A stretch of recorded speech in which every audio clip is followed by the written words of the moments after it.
Of that right before me. Actually, this young man's name came to me through several of our listeners in the Orlando area, of course, in the good state of Florida, and they said, you have got to interview this young man because he's so active and he goes around and he witnesses, and his name is Joseph Palmer from the Diocese of Orlando. So, Joseph, how did you get started in the pro-life movement so young? Because you're still in high school right now, correct? Right. I got involved when I was about 15 years old, and I came up with this idea of creating a Catholic YouTube channel. I didn't think it would really go many places, but I thought that if I could at least reach one person and help them in some way, that would be worth a shot.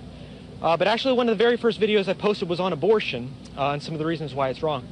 But anyway, it wasn't long after I posted that video that this place called New Catholic Generation found me, and that's basically an organization that tries to promote the Catholic teen YouTube channels from around the world.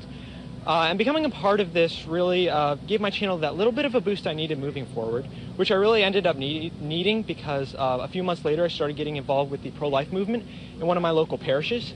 And it was through a few people there that they kind of started getting me to talk to a few of the youth groups and even Catholic adult groups in some of the local parishes in the Orlando Diocese. So I've been doing that and making more Catholic videos on YouTube, several of which are pro-life. Great.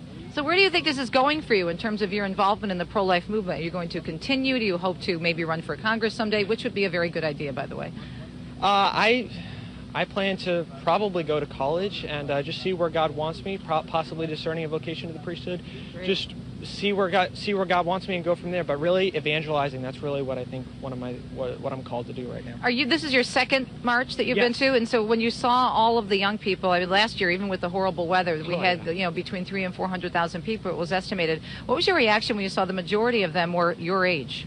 Oh, it was fantastic. It was fantastic because young people, I really believe that we are the element of surprise in society, because there are a lot of people that doubt us due to the fact that a lot of people, young people, fall into sins in their local school. They'll give in to peer pressure.